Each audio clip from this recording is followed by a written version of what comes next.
Kashmir live के live updates में आप तमाम नाज़रीन का इस्तकबाल है। जम्मू कश्मीर नेशनल कॉन्फ्रेंस ने अपनी एक और लिस्ट कैंडिडेट्स की अनाउंस कर दी, लेकिन इस सब में सबसे बड़ी खबर ये है कि उमर अब्दुल्ला जो कि जम्मू कश्मीर नेशनल कॉन्फ्रेंस के वाइस प्रेसिडेंट हैं, वो इलेक्शंस कंटेस्ट करने जा रहे हैं। ये खबर इसलिए बड़ी बनती है क्योंकि इससे पहले उमर अब्दुल्ला ने ये कहा था कि वो असेंबली इलेक्शंस में हिस्सा नहीं लेंगे जब तक जम्मू कश्मीर को अपना पुराना दर्जा वापस नहीं दिया जाता है। हमने फारूक अब्दुल्ला को भी कहते हुए सुना कि मैं असेंबली इलेक्शंस में हिस्सा लूँगा और फिर जब स्टेटहुड रिस्टोर किया जाएगा तो उमर जो है वो इसका हिस्सा बनेंगे। लेकिन इस वक्त सबसे बड़ी खबर ये बन जाती है कि उमर अब्दुल्ला फाइनली इलेक्शंस लड़ने जा रहे हैं और वो इलेक्शन जो है गांदरबल से कंटेस्ट करेंबल। उमर अब्दुल्ला ने पिछले कुछ दिनों से कई बार हिंट तो दी थी कि शायद वो असेंबली इलेक्शन कंटेस्ट करेंगे। कल भी उन्होंने ये कहा कि अगर मैं खुद इस असेंबली इलेक्शन का हिस्सा नहीं बनता हूँ, अगर मैं खुद इसे तस्लीम नहीं करता हूँ, तो मैं अपने लोगों को कैसे कहूँगा कि वोट दें, मैं अपने कोलीग्स को कैसे कहूँगा कि आप इसका हिस्सा बने। तो मेरा असेंबली इलेक्शंस बनना में लड़ना जो है वो ज़रूरी बन जाता है। उसके साथ साथ हमने उससे पहले भी ये सुना कि उमर अब्दुल्ला ऐसे कहते हैं कि मेरे जो वर्कर्स हैं या जो मेरे साथी हैं, मेरे कोलीग्स हैं, वो मुझे कह रहे हैं कि असेंबली इलेक्शंस में आप हिस्सा ज़रूर लें। हम आपको उमर अब्दुल्ला की पॉलिटिकल जर्नी के बारे में कुछ बता दें। 1998 में जब उमर अब्दुल्ला महज 28 साल के थे, वो पहली बार एमपी बने। उसके बाद 1999 में एक बार फिर से उन्होंने इलेक्शंस में हिस्सा लिया, एमपी के इलेक्शन में, और ये वही वक्त था जब वो एनडीए सरकार में मिनिस्टर बने थे।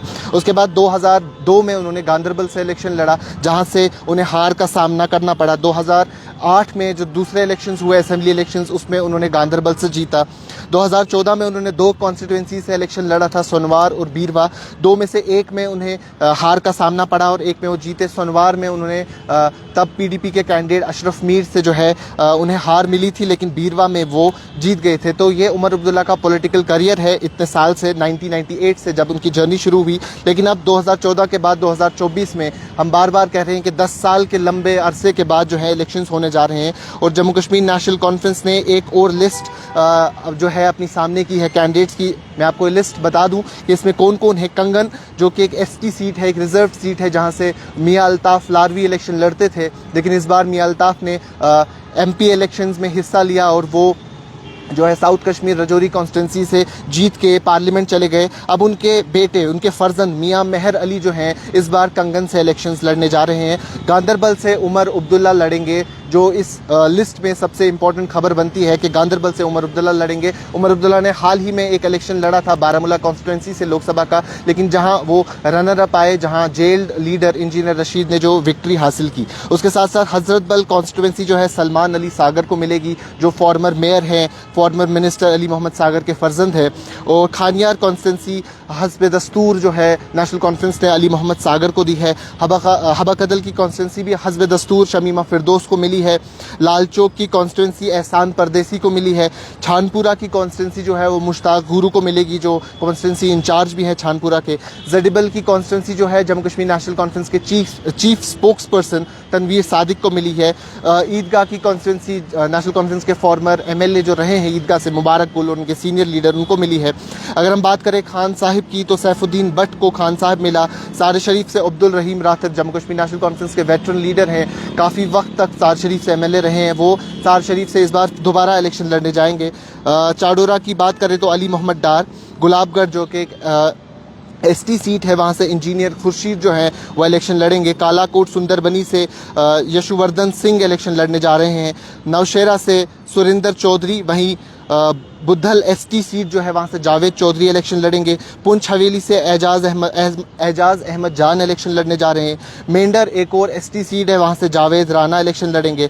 करना से जावेद मिर्चल इलेक्शन लड़ेंगे। त्रेहगाम से मीर सैफुल्ला और कुपवारा से नासिर असलम वानी, जो जम्मू कश्मीर नेशनल कॉन्फ्रेंस के प्रोविंशियल प्रेसिडेंट भी है कश्मीर के। इससे पहले उन्होंने अमीरा कदल से 2 बार इलेक्शन लड़ा, एक बार जीते और एक बार हार का सामना करना पड़ा। वो इस बार कुपवारा वापस गए हैं, वो कुपवारा से इलेक्शन लड़ने जाएंगे और लोलाब से जो है कैसर जमशीद लोन इलेक्शन लड़ेंगे।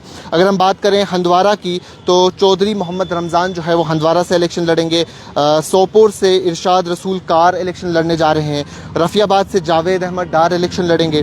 ऊड़ी से सज्जाद शफी ऊड़ी इलेक्शन लड़ेंगे और उसके साथ साथ बारामूला से जावेद हुसैन बेग इलेक्शन लड़ेंगे। जावेद बेग जो हैं वो भी एमएलए रहे हैं बारामूला से, लेकिन इससे पहले वो दूसरी पार्टी के साथ मुंसलिक थे। हाल ही में उन्होंने नेशनल कॉन्फ्रेंस का दामन थामा और इस बार उन्हें नेशनल कॉन्फ्रेंस की टिकट मिल गई बारामूला से। अगर हम टंगमर्ग की बात करें तो फारूक अहमद शाह टंगमर्ग से लड़ेंगे। पट्टन से जावेद रियाज इलेक्शन लड़ने जा रहे हैं। सोनावारी से हिलाल अकबर लोन इलेक्शन लड़ेंगे।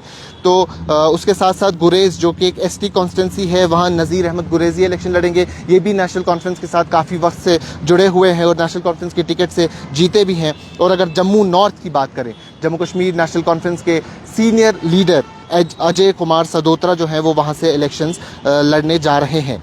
तो ये कुछ ये लिस्ट थी उन मेंबर्स की जो इलेक्शन का हिस्सा बनेंगे। इससे पहले एक और लिस्ट भी कल सामने आई, मैं वो लिस्ट भी दोबारा एक बार दोहराना चाहूँगा।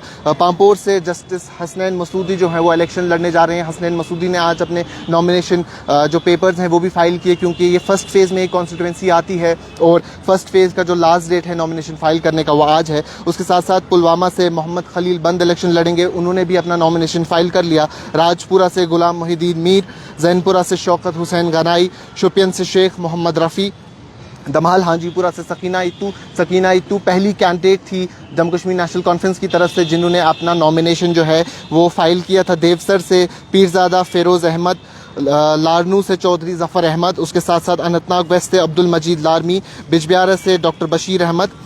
और अगर हम बात करें अनंतनाग ईस्ट की तो रियाज़ अहमद ख़ान, पहलगाम से अल्ताफ़ अहमद क़ल्लू, बदरवा से महबूब इकबाल, उसके साथ डोडा से खालिद नजीब सोहरवर्दी, इन्होंने भी कल अपना जो है नॉमिनेशन फ़ाइल कर लिया है। रामबन से अर्जुन सिंह, उसके साथ बानिहाल से सज्जाद शाहीन, किश्तवाड़ से सज्जाद किचलू भी कई बार नेशनल कॉन्फ्रेंस की टिकट से जीते हैं और लेकिन 2014 का इलेक्शन जो है ये हार गए थे बीजेपी के सुनील शर्मा से, और पाडर नागसेनी से पूजा ठाकुर।